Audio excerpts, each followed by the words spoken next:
Vamos a esperar que se conecten. Me van apareciendo, por favor, me van diciendo si me están escuchando o si se ve bien. Vamos a dar unos minutos para que todos se conecten.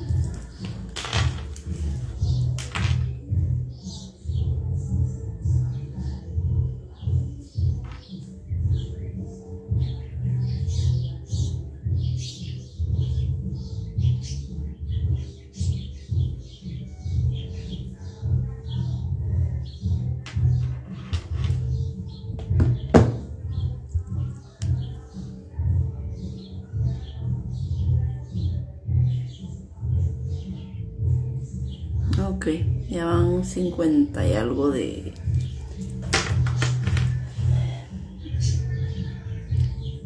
50 y algo de personas conectadas. Si no estoy mal, ustedes son sección A, me parece. En eso andábamos algo perdidos.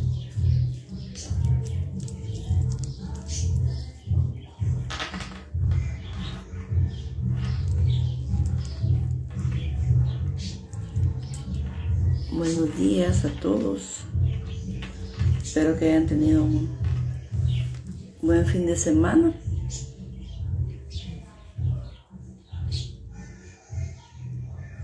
Ok. Me parece que ustedes son sección A de Clínica de Derecho Procesal Laboral. Mi nombre es Jania Pineda. Hoy en voy a estar a sus órdenes para las clases de clínica laboral.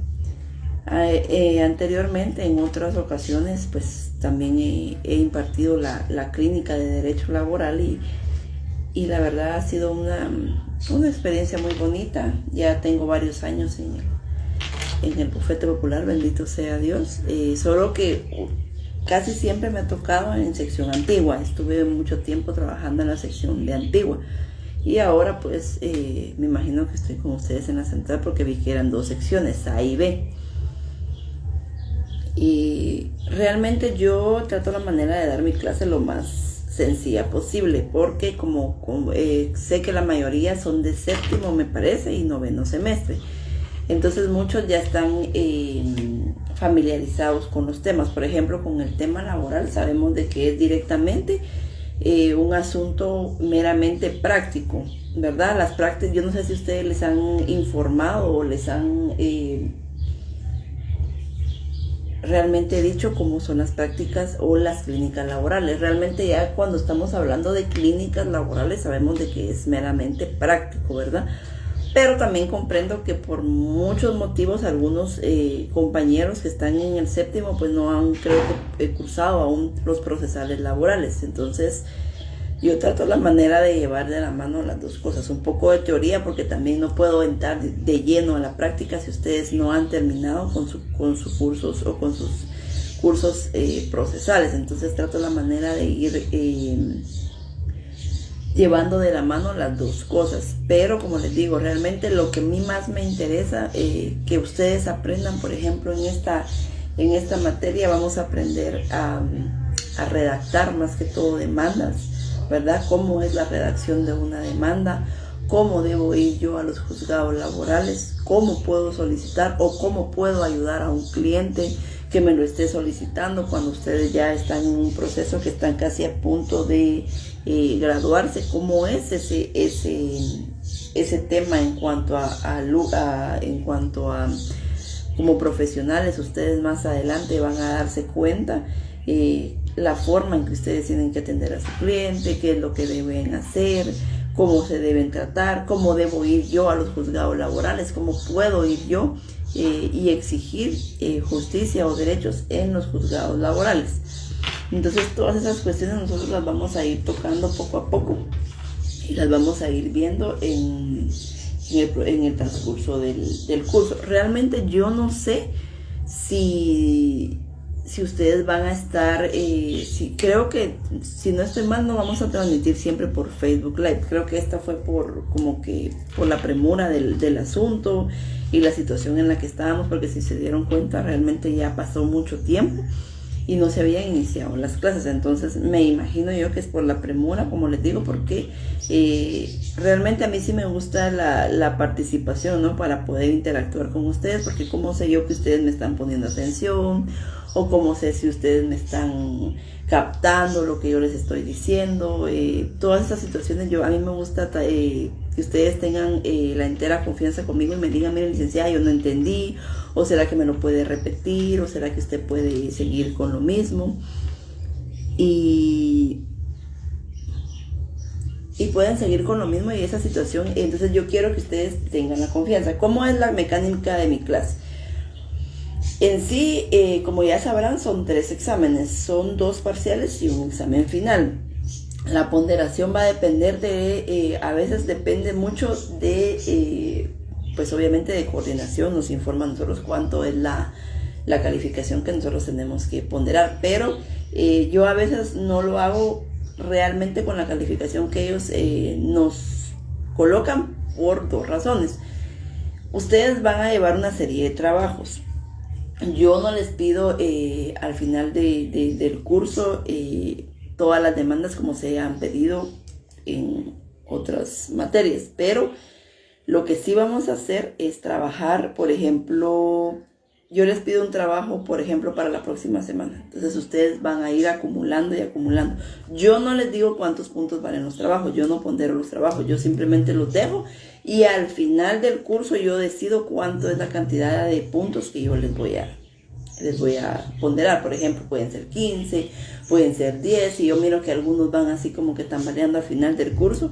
Entonces yo ya digo, bueno, les voy a dar una ponderación de 15, tal vez les ayuda al final. Si han entregado todos sus trabajos, tal vez eso les va a ayudar más adelante. O si no han tenido todos los trabajos, pues al menos van a tener 10 puntos. O cuando ustedes vean que es un trabajo un poco grande, entonces obviamente se va a tener una ponderación más alta. Pero como les digo, yo nunca les digo cuánto es lo que valen los trabajos, simplemente los dejo, porque cuando uno da la puntuación, lo que hacen muchos alumnos es decir, bueno, ese no vale tanto, no lo hago, entonces este otro que sí vale, sí lo hago. No, yo los hago a todos por igual. Yo dejo los trabajos y simplemente ustedes los van a ir acumulando sus puntos. En cuanto a los exámenes, la mayor parte de exámenes siempre hago una parte teórica y una parte práctica, porque obviamente, como les repito, la clase es meramente práctica, pues en todo sentido. Entonces van a venir muchas cosas que me han preguntado y me han dicho, por ejemplo, con mis alumnos, porque me ha tocado dar en el tiempo de pandemia, creo con este es el 3er año. Entonces teníamos una mecánica, por ejemplo, si lo hacemos por Classroom, van a ustedes a ver una parte teórica que es el formulario, y van a ver ustedes una parte práctica. Licenciada, pero ¿cómo hacemos la parte práctica? Que eso genera mucho problema. Créanme que para mí genera más en calificar, pero tengo que hacerlo porque, como les digo, no es meramente teórica la clase. Entonces lo que yo hago es de que les digo, por ejemplo, redáctenme, qué sé yo, el encabezado, el cuerpo de una demanda, o las impugnaciones, pueden colocar alguna impugnación, algún medio de impugnación que yo les pida, alguna apelación, no sé. Le van a tomar fotografía y lo van a subir.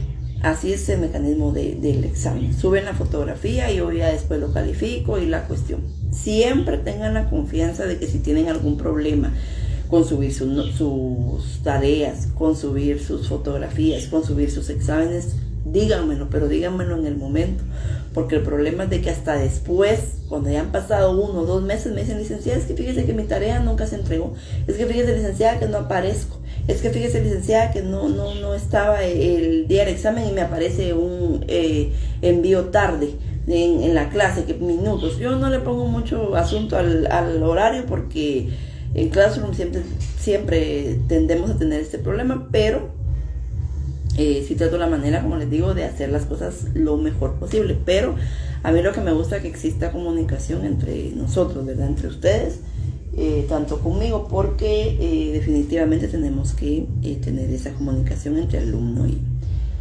y catedrático. En este sistema de Facebook Live es un poco complicado estar pues interactuando, porque como sabrán es una transmisión en vivo, pero también nos ha servido como herramienta para dar las clases.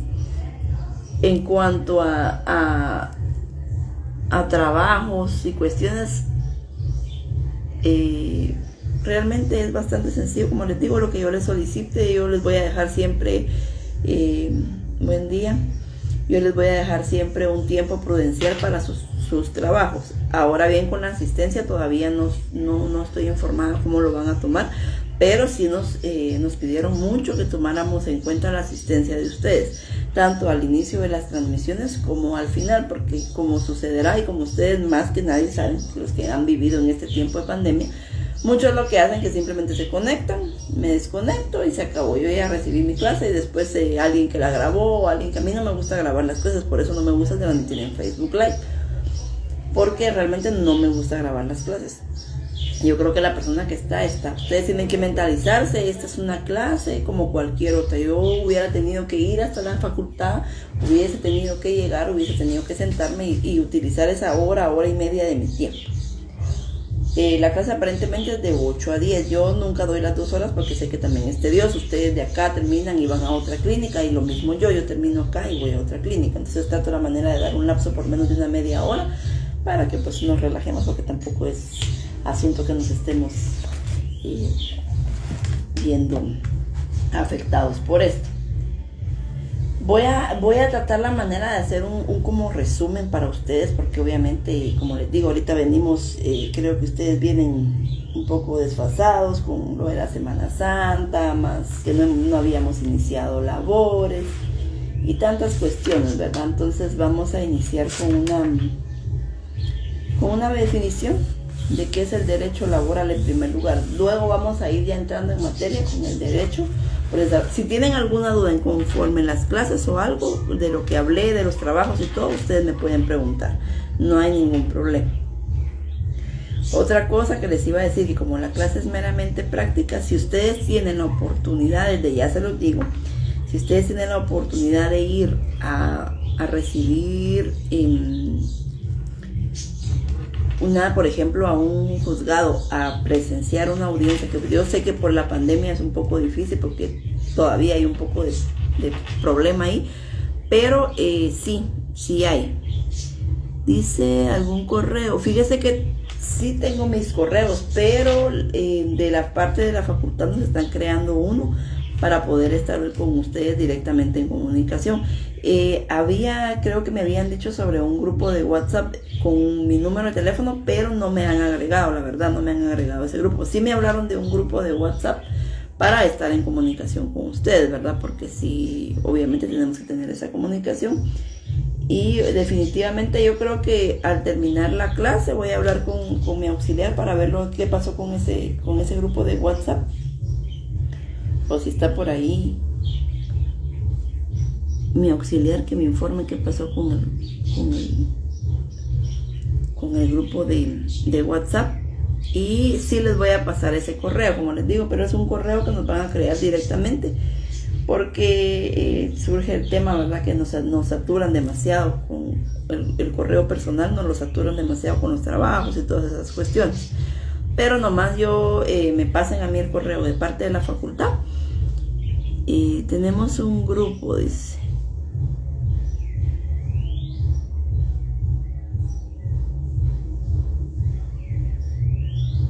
Sí, los auxiliares, un auxiliar me dijo que me iba a agregar, pero como les repito, aún no me había agregado, pero le vamos a pedir que me agregue para poder estar en comunicación con ustedes, porque sí, a mí me gusta mucho estar en un grupo de WhatsApp porque es más directa la comunicación.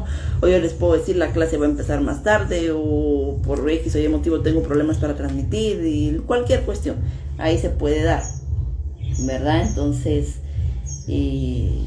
lo que les estaba regresando al tema, lo que les estaba diciendo, y es bueno que ustedes puedan presenciar alguna audiencia, si ustedes pudieran ir. No les estoy diciendo que todos, porque definitivamente son demasiados y hacerlo en grupo es complicado, pero si en algún dado caso tuvieran la oportunidad de presenciar alguna, pues sería bueno, porque en clases pasadas a mí me gusta que ustedes hagan esta dinámica de que se lleve a cabo una audiencia, y lo vamos a hacer porque ya en otros lo hacíamos presencialmente, pero pues definitivamente por la pandemia hemos tenido problemas, pero creo que ahora con las herramientas de Zoom y todo eso, creo que vamos a poder hacerlo. De hecho, las audiencias laborales muchas se están llevando en forma virtual, entonces vamos a tratar la manera de ver algo ahí, hacer algo dinámico, para que ustedes se vayan familiarizando con el derecho laboral. Bueno, en primer lugar vamos a ver qué es el derecho laboral, para qué es y para quiénes es. Yo creo que ustedes esto ya lo tienen más que visto, ya lo han estudiado, ¿verdad? ¿Qué es? Vamos a ver, en este caso sabemos de que es una ciencia, ¿verdad? Es un derecho, obviamente es una parte de la ciencia. Ya sabemos que el derecho laboral es una parte de la ciencia que va a estudiar. ¿Qué estudia el derecho laboral? Principios, como todas van a decir ustedes, todas las definiciones son las mismas, pero ¿qué hacemos? Va a estudiar principios, va a estudiar doctrina. Dice licenciada, en un momento la agregó. Ok, Daniel, gracias.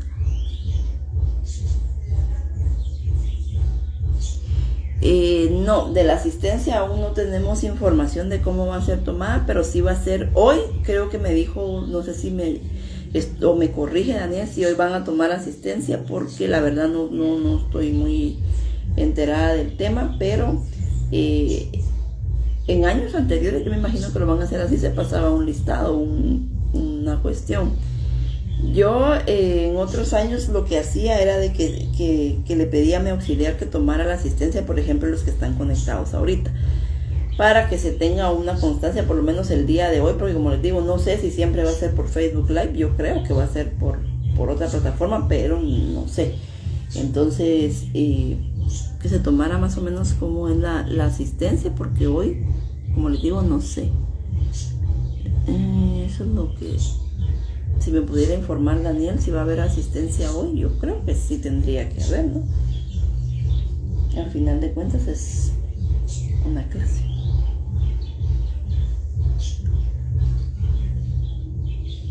Dice, el derecho laboral estudia de los derechos y obligaciones como una relación entre patronos y trabajadores.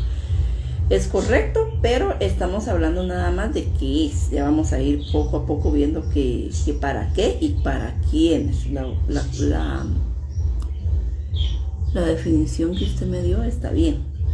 Entonces, en este caso, ya sabemos de que la ciencia es un derecho que estudia principios, doctrinas, instituciones y normas. Eso es qué es, ¿verdad? Eso significa qué es. Ahora, ¿para qué es? Ahí venimos. Ahí está parte de la definición. La vamos a dividir en tres. Una, ¿qué es? Ya sabemos que es una ciencia que estudia, ¿verdad? O una parte del derecho que estudia los principios, doctrinas, normas e instituciones. ¿Y para qué es? Por ejemplo, en el derecho laboral y material, obviamente es para regular relaciones, ¿verdad? Para regular la relación entre patrón y trabajador. Para eso es. Nosotros tenemos que saber que para eso es. Y por ejemplo, en el derecho procesal, porque sabemos que el derecho vamos a dividirlo en dos, material y procesal. Por ejemplo, en el derecho procesal sabemos de que es para la relación entre patrón y trabajador, pero para resolver conflictos, los conflictos que se inician entre patrono y trabajador. Eso es en cuanto al derecho procesal. Por ejemplo, el derecho material sabemos definitivamente que es para regular relaciones. Ahora, en el derecho procesal es para regular las relaciones, pero también para resolver los conflictos que se inician dentro de esa relación laboral. Ahí ya vamos con otro tema. Mire, ya vamos armando la definición. Ya vamos primero, ¿qué es? ¿Verdad? Ya vemos que es una ciencia del derecho, obviamente, que dije, estudia principios, doctrinas, instituciones y normas. ¿Y qué? Pero, ¿para qué? Para regular la relación entre lo que estaba su compañera o compañero, creo que fue, que definió entre patrono y trabajador. Materialmente es entre patrono y trabajador, pero procesalmente es para resolver esos conflictos que existan entre patrono y trabajadores. Es decir, el derecho procesal es para solucionar esos conflictos. Que el derecho procesal, de hecho, es lo que vamos a entrar de lleno a esto, ¿verdad? Porque como les estaba diciendo, ya el derecho laboral ustedes prácticamente lo terminaron y ya iniciaron su proceso, sus cursos de derecho procesal laboral. ¿Y para quiénes es? Eso es muy lógico, ¿verdad? Es para trabajadores y patronos. Si estamos hablando en materia individual, ¿para quién es el derecho laboral? Para los trabajadores y para los patronos. ¿Para quiénes? Pero también existe el derecho colectivo, que va a ser para el grupo de sindicatos, grupos coaligados, comités ad hoc, cualquier situación que sea grupal, y también para sindicato de patronos o para sindicato de trabajadores. Para eso es para quienes es. Entonces ya sabemos que la definición del derecho laboral abarca definitivamente todo. ¿Para qué es? ¿Para qué es? Y para quiénes es. Eso es lo que ustedes tienen que tener claro a la hora de definir qué es el derecho laboral. Así de sencillo, así de simple. Ahora bien, vamos con el derecho procesal laboral. Ya vimos el derecho laboral, ¿verdad? Que es prácticamente sencillo, y el derecho procesal laboral es un poco, para mí, pues es mucho más sencillo. El derecho procesal laboral es un conjunto también de principios, también de normas y también de doctrinas, que tienen por objeto resolver, ese es el principal objetivo del derecho procesal laboral, resolver los conflictos surgidos entre trabajadores y patronos, o sindicato de trabajadores y sindicato de patronos. Ese es el concepto, o esa es la definición. Si quieren apuntan, se las puedo dictar. Es un conjunto de principios, instituciones y normas instrumentales que tienen por objeto resolver los conflictos surgidos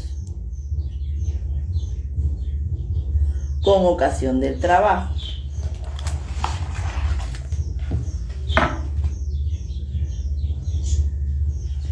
Surgidos con ocasión del trabajo.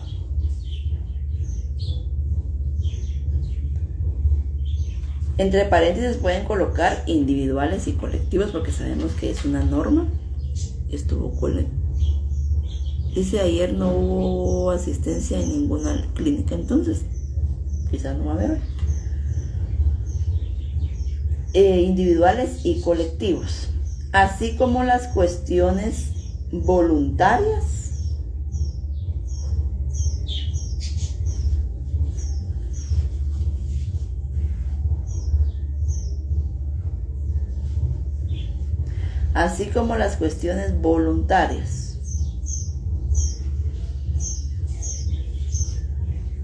organizando para el efecto a la jurisdicción privativa de trabajo.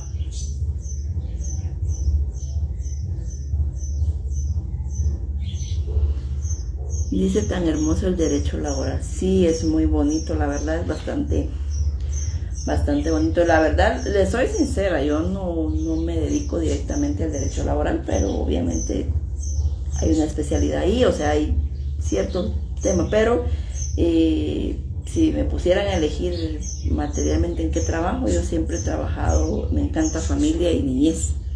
Me encanta mucho la niñez y familia. Niñez y adolescencia, adolescentes en conflicto con la ley penal o familia, pero el derecho laboral es bastante bonito, la verdad. Y si ustedes vieran la sencillez del derecho laboral, se van a ir dando cuenta que uno de los principios es que es poco formalista. El derecho, si ustedes se dan cuenta, el derecho laboral es poco formalista. En cuanto a derecho procesal laboral, es bien sencillo. Me perdí, me quedé en así como las cuestiones voluntarias, organizando para el efecto a la jurisdicción privativa del trabajo.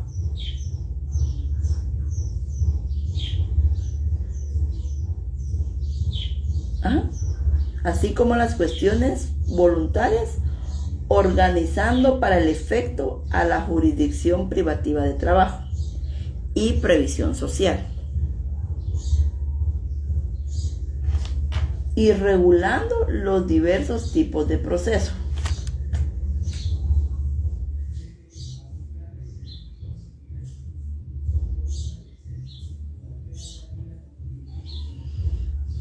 dice...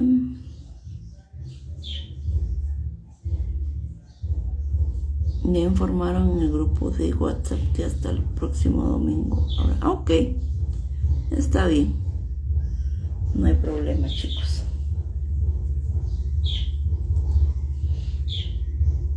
Les voy a... buenos días, licenciada, que dijo después de así como...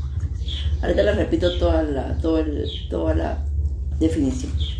Es un conjunto de principios, instituciones y de normas instrumentales que tienen por objeto resolver los conflictos surgidos con ocasión del trabajo, entre paréntesis, individuales y colectivos, ¿verdad? Así como las cuestiones voluntarias, organizando para el efecto a la jurisdicción privativa de trabajo y previsión social.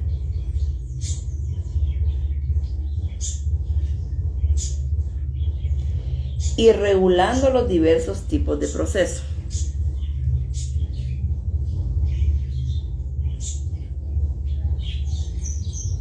Ahí está. Ese es el concepto general o en sí que ustedes les preguntan en el examen, porque muchas veces me pasa eso, les pregunto, déme una definición de derecho procesal laboral o el concepto de derecho procesal laboral. Cuando yo les diga que con sus palabras me expliquen, y cuando les pida yo una definición, quiero una definición técnica, ¿verdad? Con lenguaje técnico, porque entonces yo de esa forma voy a poder definir si realmente ustedes están captando o no.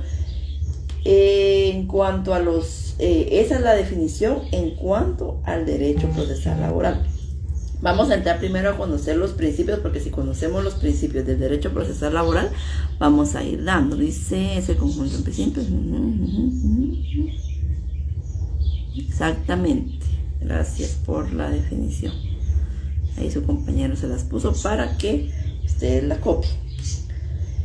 Eso es en cuanto a la definición, ¿verdad? Vamos a ir con los principios y vamos a ver en el artículo 326 de nuestro Código de Trabajo qué es lo que dice. Aquí no vamos a poder estar pidiendo que lean porque prácticamente estoy solo yo. Entonces vamos a ver, dice: en cuanto no contraríen los principios procesales que contiene este código, se aplicarán supletoriamente las disposiciones del Código de Enjuiciamiento Civil y Mercantil y la ley constitutiva del organismo judicial. Si hubiera omisión de procedimientos, los tribunales de trabajo y previsión social están autorizados para aplicar las normas de las referidas leyes por analogía, a fin que pueda dictarse con prontitud la resolución que decida imparcialmente las pretensiones de las partes, ¿verdad? Las normas contenidas en este título se aplicarán a su vez si no hubiera incompatibilidad en silencio de las demás reglas del presente código. Eso dice el artículo 326. ¿Qué quiere decir esto? Que cuando no contraríen, ¿verdad?, los principios, porque tenemos que ver que obviamente si hay una ley que contraríe los principios del derecho laboral, no la podemos aplicar supletoriamente, pero en este caso podemos aplicar supletoriamente lo que es el derecho, el Código Procesal Civil y Mercantil, y asimismo la ley del organismo judicial. Porque ustedes se van a dar más adelante, se van a dar cuenta que hay procesos en donde o hay parte de los mismos procesos laborales en donde no está como muy especificado, porque recordemos que se creó una ley específica de derecho laboral, pero recordemos que esa ley, ese mismo código que rige lo que es la parte material, también rige la parte procesal. Es decir, en un mismo código están las dos situaciones. Entonces, hay ciertas lagunas ahí o hay ciertas cuestiones ahí que es un poco complicado ver. Por ejemplo, ustedes van a decir un ejemplo en el juicio ejecutivo. Ustedes van a ver el juicio ejecutivo y si ustedes van a la parte donde están los artículos de este juicio ejecutivo, se van a dar cuenta que son, en teoría, poquitos artículos. Y digo yo, y muchos dicen, pero licenciada, ¿y qué pasa si pasa esto? ¿O qué sucede si pasa lo otro? Porque obviamente surgen las dudas. Entonces les digo yo, siempre recuérdense de aplicar el artículo 326 del Código de Trabajo. Y ahí claramente lo dice, ¿verdad? Que mientras no contraríen y que no se opongan a los principios procesales del derecho laboral, se pueden aplicar supletoriamente. Dice la considerando del código. Sí, hay unos principios ahí, pero esos son los principios del derecho laboral. Ahorita estamos en los principios del derecho procesal. Sí hay algunos, pero ahorita vamos a ver los principios del derecho en sí, el derecho laboral, procesal, perdón. Entonces, ustedes tienen que tener siempre que ustedes van a iniciar al menos en temas de demanda, tienen que tener a la mano su código de trabajo, su ley del procesal civil y mercantil y su ley del organismo judicial. Las tres leyes tienen que tenerlas a la mano. ¿Por qué? ¿Tengo alguna duda? Voy al código de trabajo, no lo encuentro, voy al código procesal civil o si no, a la ley del organismo judicial. Estos tres van de la mano porque, como les repito, hay una situación ahí en cuanto no contarían los principios, tengo que aplicarlo. Hay ciertos, por ejemplo, impugnaciones que no están establecidas en el Código de Trabajo, pero yo sí las puedo ver. Ustedes van a ver más adelante que en materia laboral es una cantidad exagerada de remedios procesales y de recursos procesales los que existen y se basan a veces hasta con los de, por ejemplo, un curso de hecho. En la ley, en el Código de Trabajo no está establecido, pero se puede presentar, lo pueden presentar. Ustedes se van a dar cuenta más adelante, les voy a ir explicando, cuando existe un proceso laboral, es increíble la cantidad de remedios procesales y de recursos que existen para presentar. Y muchos me van a decir, pero si ni siquiera proceden, o sea, muchos recursos no proceden. No proceden, porque muchos no proceden, pero lo hacen con la finalidad de retardar el proceso, de atrasar el proceso. Yo recuerdo bien varios procesos que he tenido, y más en materia de sindicatos, en donde la institución presentaba recursos que yo decía, esto no tiene ni pies ni cabeza. Desde que lo presentaban yo sabía que iba a ser rechazado. Pero ¿qué sucede con esto? Esto me va a atrasar, porque eso significa que aunque sea rechazado me van a notificar. Que eso va a atrasar, porque imagínense, por ejemplo, una apelación y dicen, bueno, está bien, yo ya no quiero saber nada, lo que lo suban a la sala y en la sala que resuelva. Eso es un atraso grande para mí. ¿Por qué? Porque entonces tengo que ir tengo que notificar, tienen que regresar el expediente, lo tienen que elevar a la sala correspondiente, ellos tienen que resolver, volver a notificar y volver el expediente para donde está. Entonces todo eso es un atraso realmente grande en cuanto al derecho procesal laboral, y eso ustedes se van a dar cuenta. Como les digo, les voy a poner algunos ejemplos y que en materia personal a mí me ha pasado, en donde colocaban una serie de recursos que yo decía, ¿qué está pasando? Y como les digo, me tocaba ir a la ley y decía yo, sí es cierto, supletoriamente esto se puede aplicar, o supletoriamente esto lo aplicaron, pero como les digo, conforme el tiempo. Entonces, consejo que les doy sano: ley, Código de Trabajo, la ley de procesal civil y mercantil y la ley del organismo judicial, por favor. Vamos a ver con el principio de congruencia. Vamos a ver. Dice el principio de congruencia, vamos con el primer principio.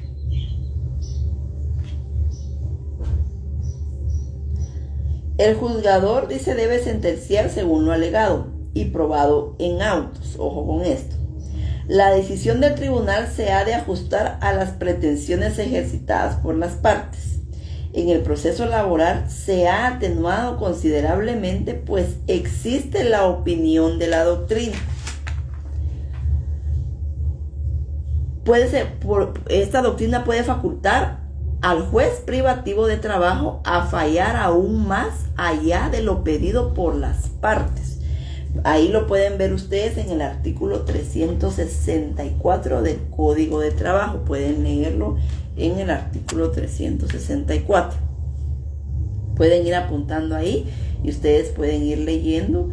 Lástima que no me pueden ir leyendo porque no pueden interactuar conmigo acá, pero en las demás clases que hagamos siempre yo les pongo a leer algún artículo.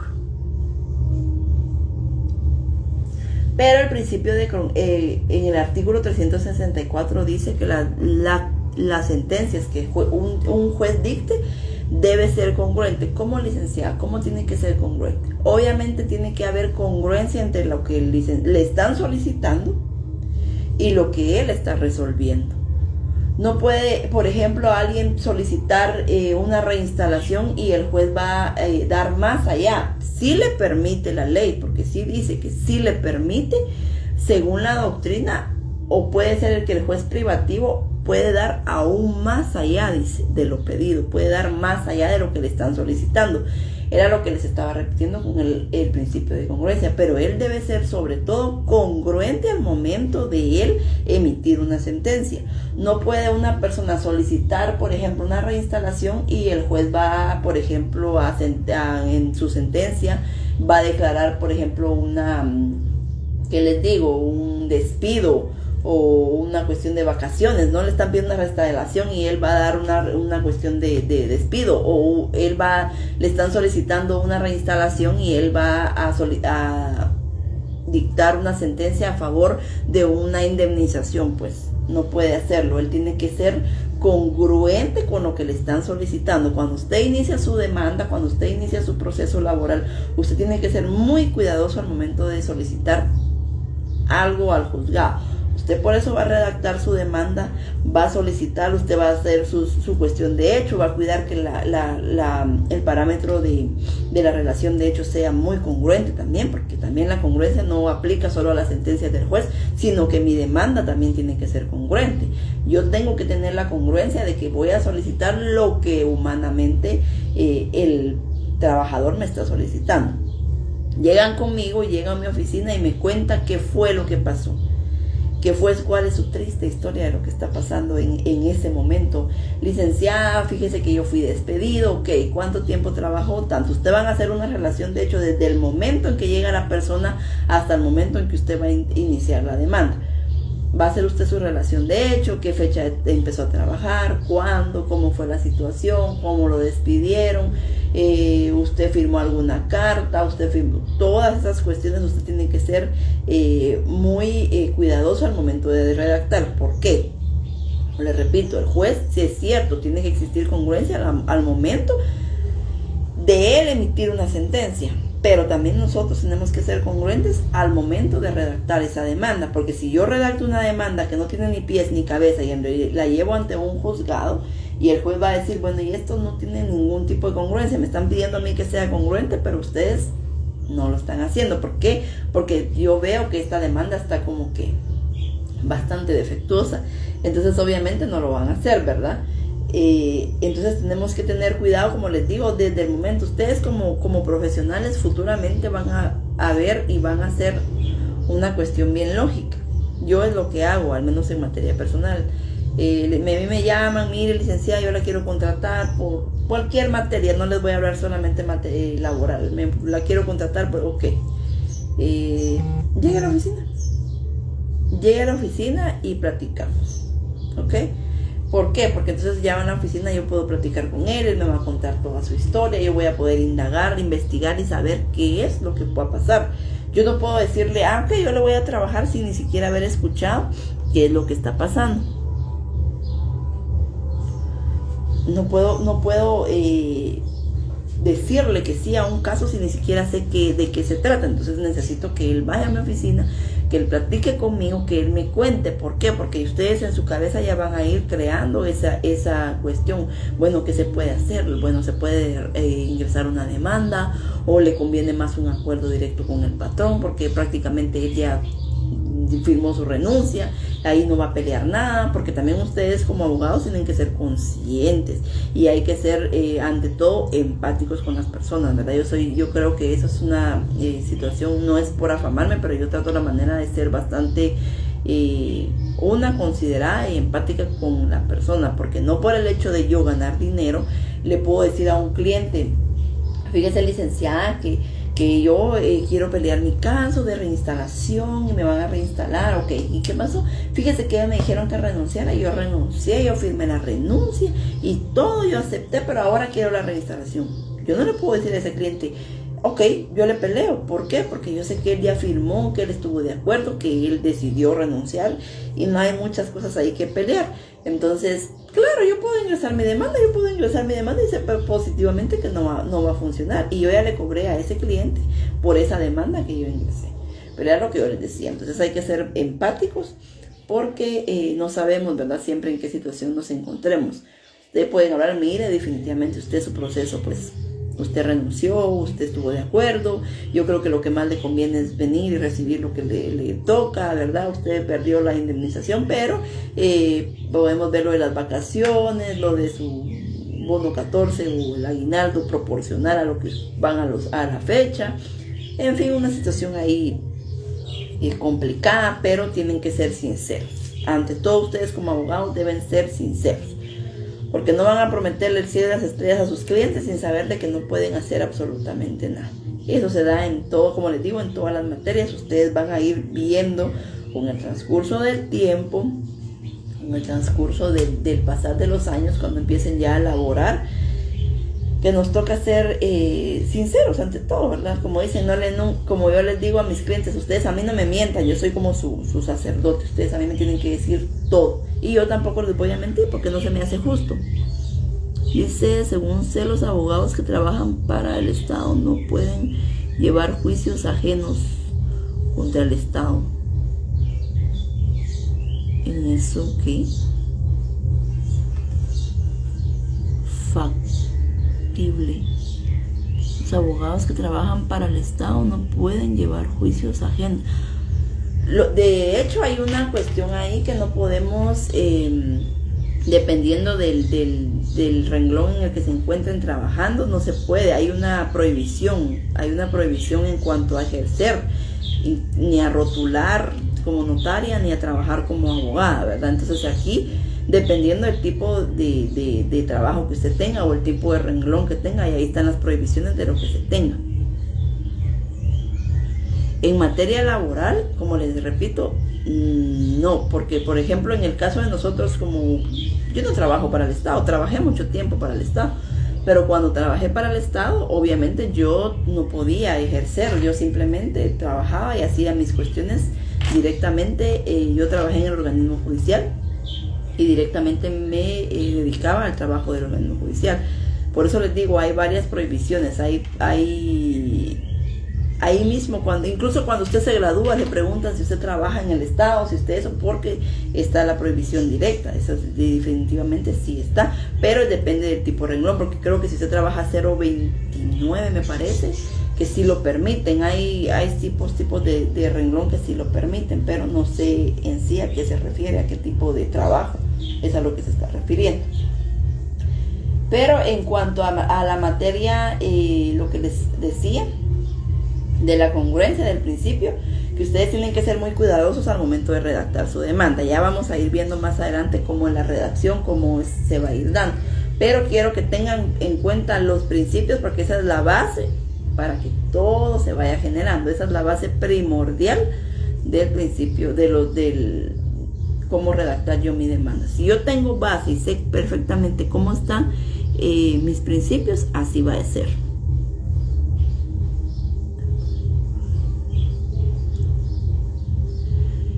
Bueno, entonces vamos a ir viendo con el principio.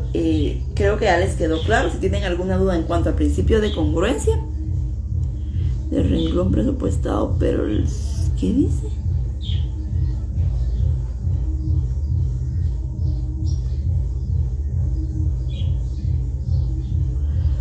Exactamente, no podemos optar. Por eso les decía yo que aquí no hay situaciones de que yo pueda defender. No sé por qué sacaron el tema del Estado, la verdad no sé por qué vamos por ese lado, pero les repito, no hay cuestiones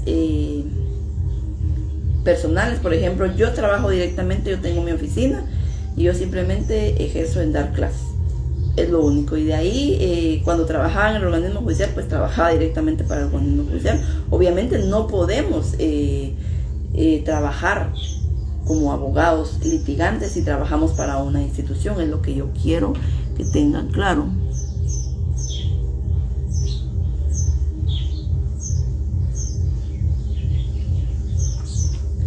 Bueno, entonces en cuanto al principio de congruencia, ya sabemos, ¿verdad? Que es un principio meramente procesal laboral. Yo creo que ya les quedó claro. Si tienen alguna duda con el principio de congruencia, como les digo, el juez debe ser congruente. Si la doctrina sí le permite resolver más allá de lo que se solicite, pero también tenemos que tomar en cuenta que puede existir un principio que sea pro-operario. Recordemos de que todo, igual que como existe el principio pro-reo, existe también el principio pro-operario. ¿Cuál es ese, licenciada? Todo lo que le favorezca al trabajador. El juez no va a resolver nunca más allá de lo que se le solicitó y le vaya a afectar al trabajador. No puede resolver de esa manera. Va a resolver de la manera en que pueda resolver más allá, porque al abogado de repente se le fue algo por alto y es algo que le va a beneficiar al trabajador. El juez puede resolver más allá de lo que se le solicitó, pero siempre y cuando esto vaya a beneficiar al trabajador y no le vaya a perjudicar en ningún momento. Eso es en cuanto al principio pro-operario. Eso es en cuestión al principio pro-operario. Sabemos de que sí podemos resolver, sí se puede resolver más allá de lo que solicite, pero como les digo, tiene que ser congruente. Desde que se inicia una sentencia, incluso para redactar una sentencia, a nosotros que trabajaba, yo como les digo que trabajé en el organismo judicial, nos pedían que al momento de resolver una sentencia o de redactar una sentencia se fuera congruente. ¿Congruente con qué? Con la relación de hechos y con los considerandos de hechos y considerandos de derecho, que tienen que tener congruencia entre dos, porque no va a ser un considerando de hecho y un considerando de derecho totalmente ajeno, porque entonces cualquier abogado puede decir, bueno, y entonces ¿dónde existe la congruencia? En esta sentencia no existe. ¿Por qué? Porque muchos tienen la idea, es que los jueces son los que resuelven. Muchas veces sí son los jueces mismos que hacen sus sentencias, pero otras veces son simplemente machotes los que tienen para resolver sentencias y son los mismos oficiales los que trabajan en ese tema. Les digo porque yo trabajé ahí y uno de los principios o de lo que más nos solicitaban era, tienen que tener cuidado, si ustedes están utilizando un formato, tienen que tener cuidado de que su fundamento de derecho tenga relación con su fundamento de hecho. No, el properario no. El properario estamos hablando de un artículo meramente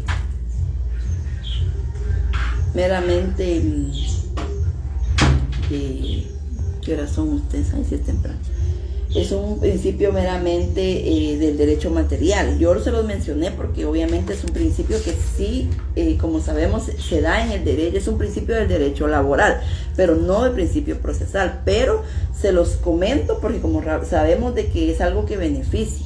Entonces yo les hice a modo de un ejemplo por qué el juez no puede resolver más allá de lo que le soliciten. Sí, en este caso sí se puede, pero siempre y cuando esto le beneficie al trabajador y no le afecte. Eso es lo que yo quiero que tengan claro. Por eso les mencioné el principio properario, porque recordemos que todo lo que sea relacionado y que sea beneficiado para el trabajador siempre va a ser así. Recordemos que como trabajador siempre se va a encontrar en una desventaja con el patrono. Es por eso que el derecho procesal laboral y también el derecho laboral trata la manera de proteger al trabajador, ¿verdad? Por esa desventaja económica que existe en cuanto al trabajador. No quiere decir que todo lo que el trabajador solicite se le vaya a dar, porque eso no es de esa forma. No es que todo lo que el trabajador, porque muchos tienen esa idea, es que él va a solicitar y se le va a dar porque es por el simplemente hecho de ser trabajador. No es solo por ser trabajador. Tiene que haber fundamento, tiene que haber una base, ¿verdad? Dice, según la Constitución política, una persona no puede optar. ¿Qué es esto? El principio del properario sería el segundo. No.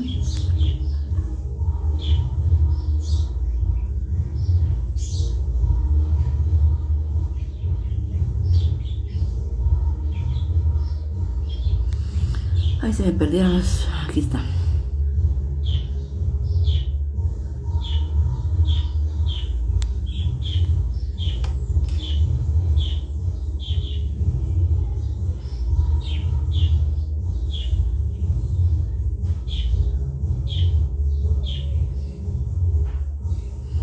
Exactamente, Gerson, exactamente así.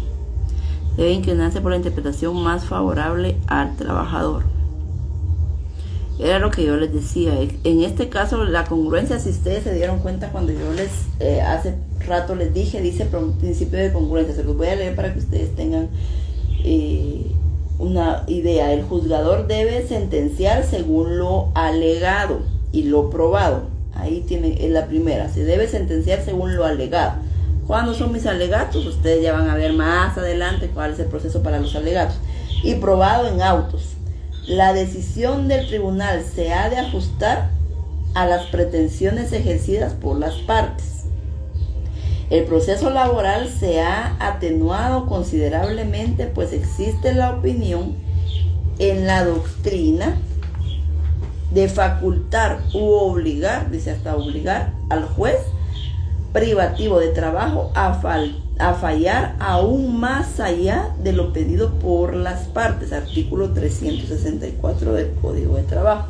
Es fallar más allá. Por eso les decía yo, a veces se falla o se pide que se vaya más allá del derecho laboral, del derecho, perdón, de lo que se ha presentado en la demanda. Pero como decía su compañero, siempre inclinado a que favorezca al trabajador, porque no van a solicitar algo y el juez va a decidir algo que le va a perjudicar más aún y que no se había solicitado, pero que esto le va a perjudicar al trabajador, no se va a hacer.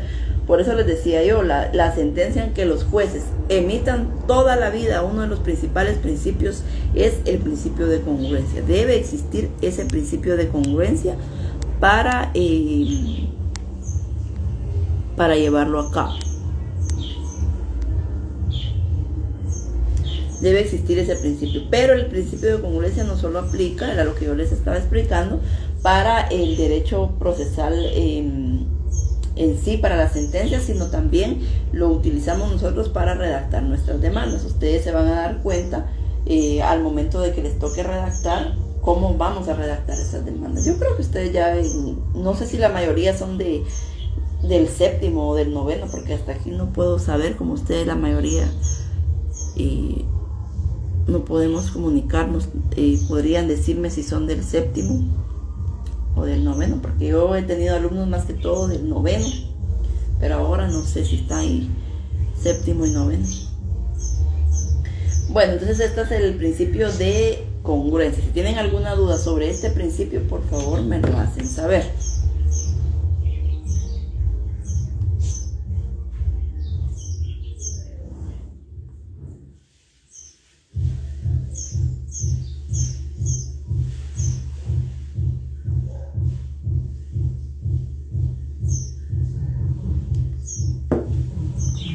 Séptimo, dice, sí, la mayoría son del séptimo ahora. Ok.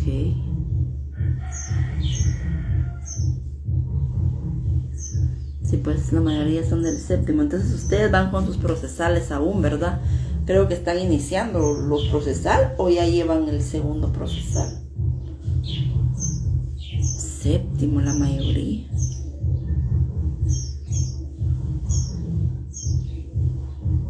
Bueno, lo bueno es que vamos a ir de la mano con sus semestres, con sus demás, con su clase de procesal.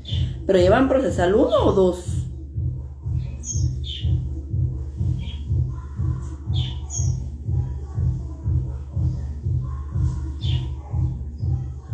Y el séptimo iniciando. Primer procesal, sí, pues. Bueno, vamos a ir de la mano entonces.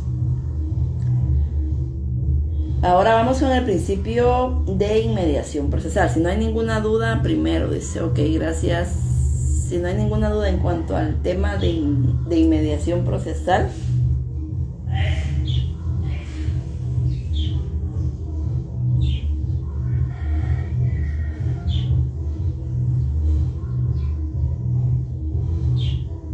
vamos a ir con el tema, el principio de inmediación procesal. Pueden colocar ahí principio de inmediación procesal. Ese está fácil. Y este principio consiste en que el juez está en contacto directo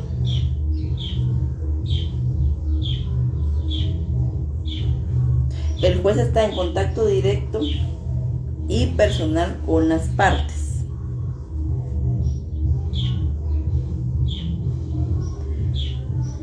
Pueden copiar si quieren. Consiste en que el juez está en contacto directo y personal con las partes. Recibe las pruebas, oye sus alegatos, interroga y carea al litigante y testigos.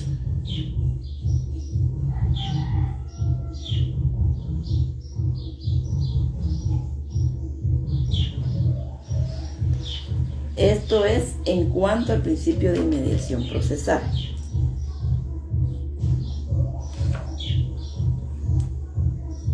Consiste en que el juez está en contacto directo con las partes, directo y personal con las partes, ¿verdad? Recibe pruebas, oye sus alegatos, carea a los litigantes con los testigos. Esa es la inmediación procesal. ¿Por qué? Porque siempre tiene que mediar el juez, ¿verdad? No puede existir una audiencia si no está presente el juez. Siempre debe estar presente el juez y las partes. Ustedes ya se van a ir dando cuenta cómo son las audiencias.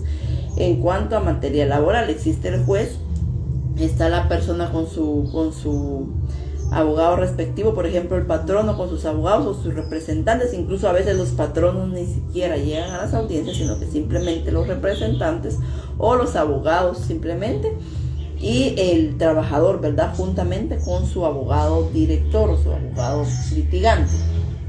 Esto es en cuanto a la inmediación procesal.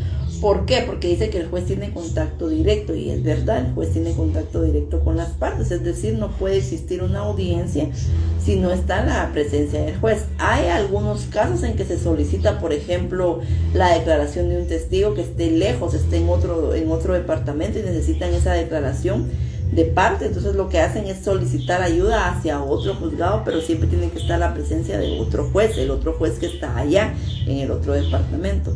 Siempre debe existir esa inmediación procesal. Claro, hay algunas por ejemplo, diligencias que se hacen que no es necesaria la presencia del juez, pero en cuanto es lo que es cualquier hecho ocular o cualquier cuestión de interrogación o cualquier cuestión probatoria, sí es necesaria la presencia de nuestro juez. Ese artículo vamos en el 321 y también hay parte en el 349. Los artículos que yo les estoy dando los tienen que leer, porque como les repito, yo si les empiezo a leer artículos acá y todo, nos vamos a atrasar. Y a mí lo que me interesa es que ustedes adelanten, pero ahí está establecido artículo 321 y también artículo 349. Esa es la inmediación procesal que se debe dar entre los trabajadores, patronos y el juez, porque hay un contacto directo, ¿verdad?, con las partes.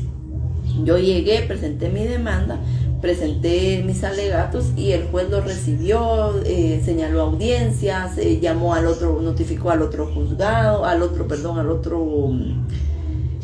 otra parte, al patrono, llegamos a la audiencia, él estuvo presente en todo ese momento. Si ustedes se dan cuenta, hasta en las resoluciones que se emitan, ¿verdad?, en cuanto ya sea un decreto, un auto o así sea una sentencia, siempre va a ir la firma del juez. A veces carece, tal vez un decreto podría ser que no lleve la firma, que simplemente lleve la firma de la secretaria del juzgado, por decirlo así, pero porque así lo permite la ley.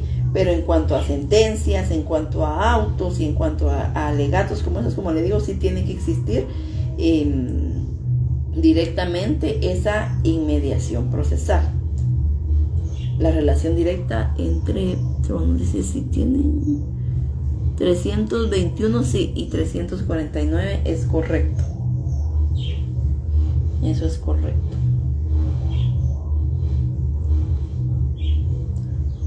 Y ahora vamos con el siguiente principio, que es de oralidad. Ese principio ya lo han visto ustedes en los principios de derecho laboral. Ese está sumamente facilito.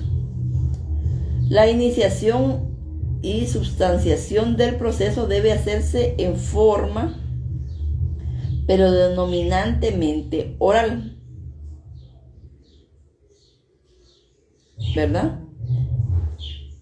meramente oral. En esta situación muchos se confunden y dicen, pero si se inicia demanda, sí, pero existe el principio de oralidad también en el derecho procesal laboral. ¿Por qué?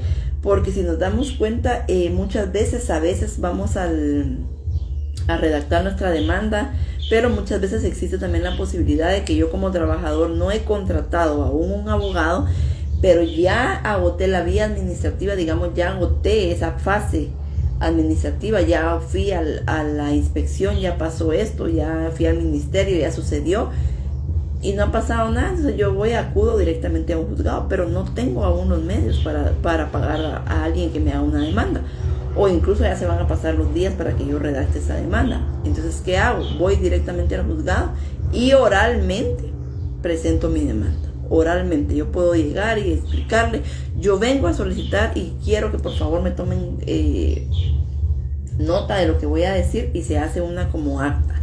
Entonces oralmente yo puedo presentar mi demanda también como trabajador, como afectado.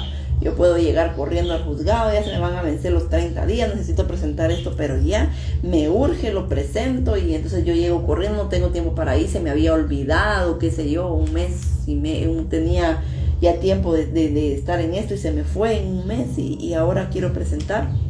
Ok, lo puede presentar. Usted llega y oralmente redacta todo lo que pasó. Yo trabajé, yo inicié, yo fui y me despidieron injustamente, y lo que estoy solicitando es que me reinstalen, o lo que estoy solicitando es mi indemnización, dependiendo de cada caso, o lo que estoy solicitando son mis vacaciones y nunca me las dieron, X o Y motivo. Usted inicia su demanda ahí de forma oral. Entonces la secretaria le va a recibir y va a redactar ella todo lo que usted le está diciendo, se lo va a redactar, pero usted lo inició oralmente, ¿verdad? Usted lo inició de forma oral. Conjuntamente con esto, bueno, no lo hice de forma oral, lo presenté de una forma escrita. Yo presenté mi demanda de forma escrita, ok. Presento mi demanda, agarro mi demanda y se inicia el proceso. ¿Qué sucede acá? La primera audiencia obviamente va a ser, el primer compareciendo va a ser una audiencia en donde se van a llamar a todas las partes procesales, y obviamente van a tener participación todos verbalmente, oralmente.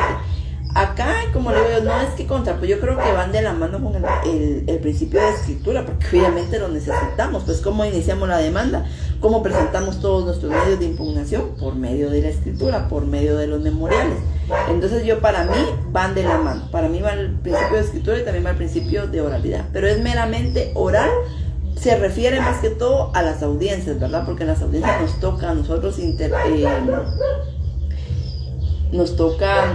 participar dentro de las audiencias para podernos nosotros relacionar con el juez y con las demás partes procesales, para poderles dar a ellos. Ya no me dirijo simplemente al juez, sino que a todas las partes procesales, como en todos los procesos laborales, todos los procesos ya sea penales, familia, laboral, todo. Siempre ustedes, si han tenido la oportunidad de ir a una audiencia, se van a dar cuenta de que obviamente es meramente oral, ¿verdad? Está el juez, se le da la participación a las partes para que den sus alegatos, para que den sus opiniones, y esto se va dando en cuanto a la fase de la audiencia. Por eso les decía, este es un tema bastante simple, porque sabemos que el principio de oralidad, este principio también sería el artículo 321. Sí, también ahí va de la mano. 321 y les dije, de oralidad está 321 también, 322 y 333.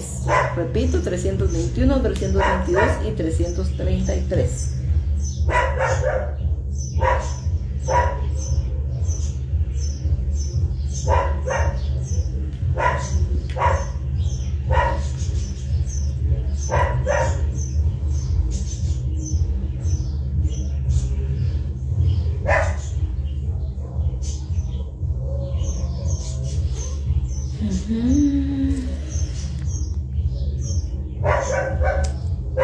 Sí. Si tienen alguna duda, me dicen, por favor.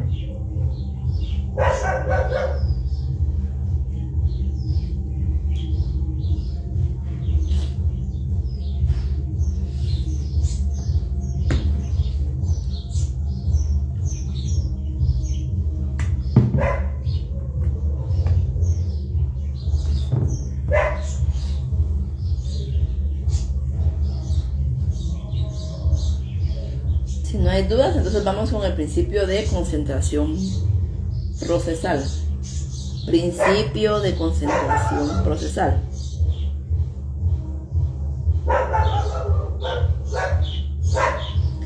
Y dice, deben reunirse, pueden copiarlo si quieren, pueden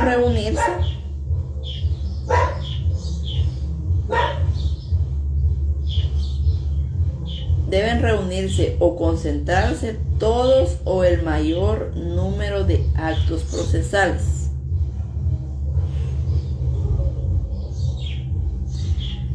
Dice, podría definir la definición del principio de oralidad. Ok. La iniciación y sustanciación, ese es el principio de oralidad que me están pidiendo.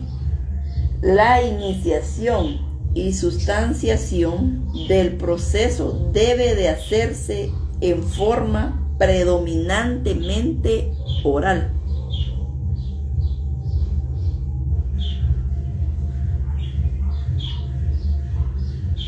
Eso es nada más. La iniciación y la sustanciación debe hacerse predominantemente oral. Pero era lo que yo les decía, la iniciación pues difiere un poco porque también sabemos de que existe la demanda escrita, que es la que mayormente se utiliza, y la mayor parte de veces se ha utilizado la demanda escrita. La demanda oral sí se da, porque como les digo, sí se da, muchas veces se da, o a veces incluso los mismos abogados mandan a los trabajadores porque se les hace más fácil y ya no tienen que redactar ellos la demanda, sino que simplemente se les manda y como se hace una como actita en donde va todo de igual forma como fuera de forma oral, lleva las especificaciones ahí de que a qué hora llegó y le cuenta la relación de hecho, luego se pasan a las peticiones y todas esas cuestiones, fundamentos de derecho y todo como que fuera una demanda.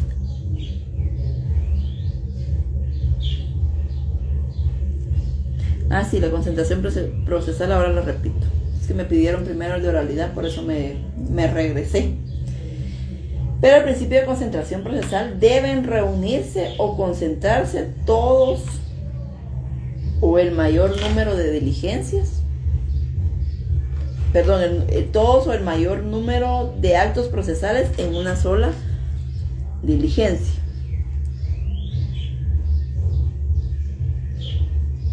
Deben reunirse o concentrarse todos o el mayor número de actos procesales en una sola diligencia.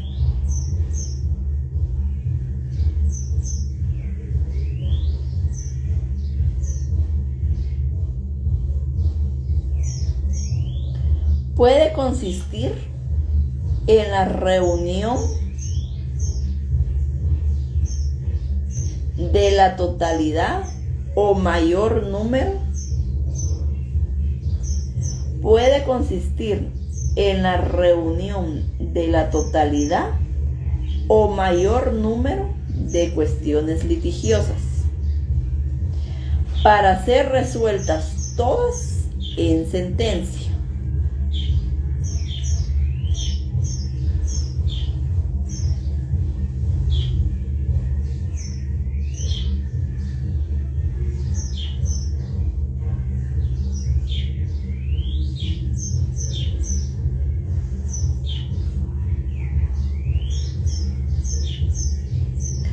¿Verdad? Lo que esto busca es economizar tiempo con eso también, con la concentración procesal, porque vamos a tratar la manera de que en una misma, ya sea diligencia o en una misma audiencia, se resuelvan varios conflictos. Por ejemplo, en la primera audiencia, si se van a dar ustedes cuenta más adelante, se le verifica la presencia de las partes, se presentan pruebas. No podemos dejar una audiencia para que las partes se presenten, otra audiencia para que presenten sus pruebas, otra audiencia para que presenten alegatos, otra audiencia porque no, obviamente necesitamos la concentración procesal, todas o el mayor número de diligencias que se puedan en una sola. Por ejemplo, hay una declaración de testigos de X personas, se llaman a los testigos el mismo día.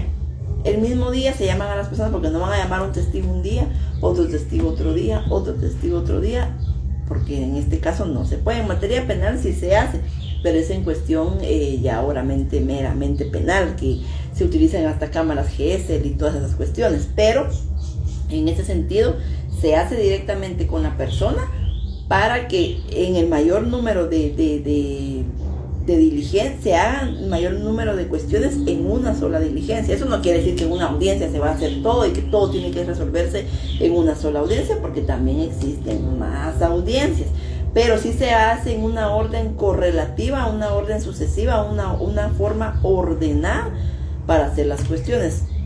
De igual forma, por ejemplo, hay que ir a hacer una revisión ocular. Entonces vamos todos, se van a ir todos los del juzgado, todos los que están involucrados. Y si en esa misma, por ejemplo, hay que verificar, qué sé yo, que había la hora de salida, en dónde estaban comiendo las personas y todo, no van a ir un día a hacer primero lo de la comida, otro día a ver en dónde se bañaban, otro día a ver en dónde trabajaban. O sea, van a tratar la manera de hacerlo todo en una sola diligencia. ¿Por qué? Porque con esto nos vamos a evitar, dice 335. Sí, es correcto. En todo esto nos vamos a ir, ¿cómo nos vamos a ir dando cuenta de que necesitamos realmente economizar tiempo y necesitamos economizar dinero? Exactamente, está relacionado con el principio de economía procesal, es correcto, porque obviamente nosotros lo que buscamos es realmente que toda esta situación sea lo más pronto posible y que sea lo más fácil. También, una pregunta. También, sí, yo les dije que el artículo 300 de oralidad, les dije 321, 322, 333, les dije, pero también puede tomar 335. El principio es cierto, principio de economía procesal va de la mano con este principio.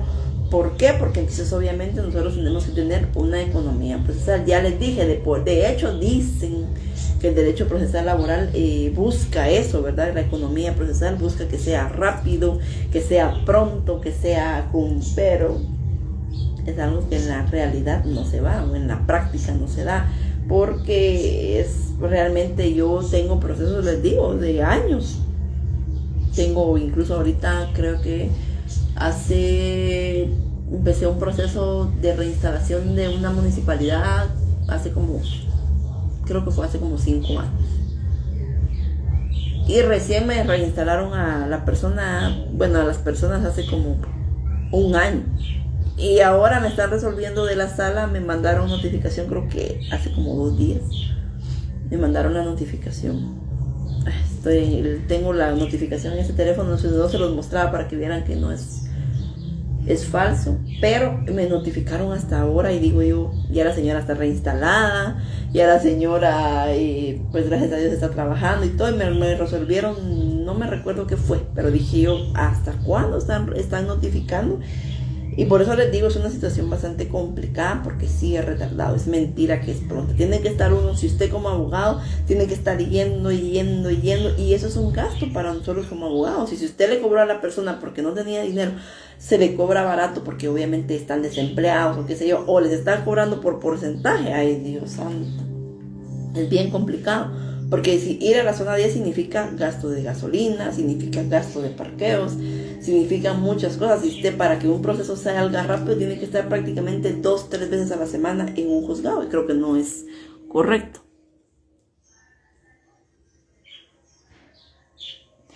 Sí, le pagaron ya. De hecho, ya le pagaron a ella sus sueldos caídos. Sí le dieron, la verdad, sí le dieron buen dinero a ella para el pago de sus... Porque ya llevaba varios años, la señora llevaba varios años trabajando en la municipalidad, pero la despidieron por asuntos de sindicato, que ellos se sindicalizaron y obviamente la municipalidad no permitía o no quería tener algún sindicato dentro de su municipalidad, dentro de su institución, y se saltaron las bardas, cometieron muchos... arbitrariedades para ellos, porque realmente fueron despidos masivos de 150 personas para arriba, y no permitían que estuvieran sindicalizados. De hecho, ellos formaron ahora, en el momento, según me contaba la señora, volvieron a formar nuevos sindicatos, pero ya de la municipalidad. O sea, ya es un sindicato oficial de ellos, con la gente de ellos, y ya lo van manejando. Pero les digo, estas personas presentaban recursos y remedios de lo que fuera, y atrasaban el proceso, y atrasaban. Por eso les digo que el proceso se va atrasando. Para la concentración son 335, 338, 340. Ahí hay varios, 335, 338, 340, puede ser 342 también, 346.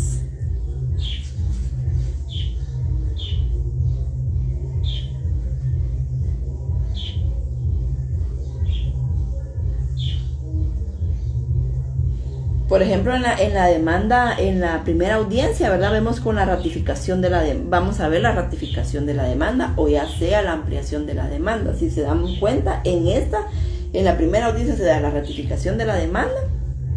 También puede haber contestación de la demanda, también puede haber reconvención de la demanda, interposición de excepciones en esa misma audiencia. Incluso puede haber resolución, excepciones dilatorias, conciliaciones, se pueden recibir pruebas, se pueden resolver incidentes, en fin. En la primera audiencia, si ustedes se dan cuenta, se da casi prácticamente todo. Ahí se puede ratificar demanda, ahí puedo yo aumentar mi demanda, ahí puedo yo contestar mi demanda, puedo reconvenir, puedo conciliar en esa misma demanda, puedo presentar pruebas en esa misma demanda. En materia laboral es bastante, realmente las diligencias que se hacen en una sola audiencia, y es por eso que se está bastante tardado.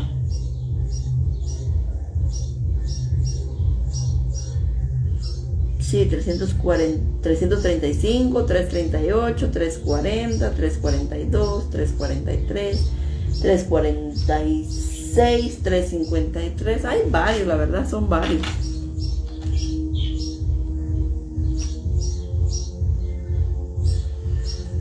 Esos son algunos. Entonces les decía, en la primer audiencia o el primer comparecendo de laboral, en materia laboral, se hacen, más que todo en los juicios ordinarios, se hacen bastantes diligencias en una sola audiencia. Y es por eso que es tardadas, porque imagínense, hay primero verificar la presencia de las partes. ¿Va a ratificar la demanda o la va a ampliar? ¿Qué es lo que va a hacer? La aumenta o la ratifica, lo que sea. Bueno, la aumenta, suspenden, ¿verdad? Entonces, pero si la ratifican, seguimos. La contestación de la demanda o la reconvención, si hay que presentar excepciones, se van a presentar excepciones perentorias, dilatorias, si se van a resolver algunos incidentes, puede hacer también la resolución de algunos incidentes, puede haber conciliación, en fin, tantas diligencias que se pueden hacer en una sola diligencia. Por eso les decía yo que esto es en cuanto al principio de concentración procesal. Sabemos de que se van a tratar de reunir o concentrarse el mayor número de actos procesales en una sola diligencia. Eso es lo que quiero que entiendan de la concentración procesal.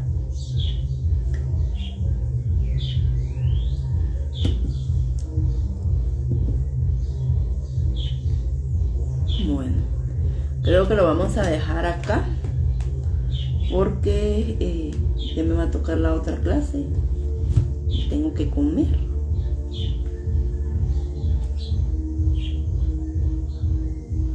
Entonces, por el momento no les voy a dejar trabajo, porque ni siquiera creo que tenemos todavía la plataforma de la aula virtual. Cuando ya tengamos los trabajos, ahora me imagino que me dijeron que me iban a agregar al grupo. Cualquier cosa, no sé si la próxima clase sea por Facebook Live o por Zoom, o no sé la verdad por qué, pero yo les voy a estar informando por medio de del grupo de WhatsApp. Si tienen alguna duda de la clase de hoy, ustedes me lo hacen saber. Gracias. Gracias, chicos. Y si no tienen ninguna duda, pues lo dejamos ahí. Gracias, feliz día a todos, feliz domingo. Que Dios me los bendiga a todos y espero trabajar bien con ustedes, ¿verdad? Como les digo, yo realmente no soy muy de perjudicar a mis alumnos. A mí me gusta que mis alumnos al final del curso, créanme que para mí es bonito ver y que decir la mayoría pasó o casi todos pasaron, porque realmente en esta situación de pandemia pues es un poco más factible, porque sabemos que tenemos a la mano, ahí tienen ustedes a la mano libros, internet y todo para elaborar los exámenes. Entonces sí quiero pero lo que a mí me interesa es que aprendan. A mí no me interesa que ganen mi clase, porque yo sé que la mayoría tal vez la van a ganar con estudiar y trabajar, pero me interesa que aprendan. Eso es lo que a mí me interesa. Pero que tengan un bonito día, que tengan un feliz día. Mucho gusto a todos. Como les repetí, mi nombre es Jania Pineda, estoy a sus órdenes. Ahí en el grupo de WhatsApp van a ver mi número, estoy a la orden de ustedes. Que Dios me los bendiga y que tengan un excelente domingo.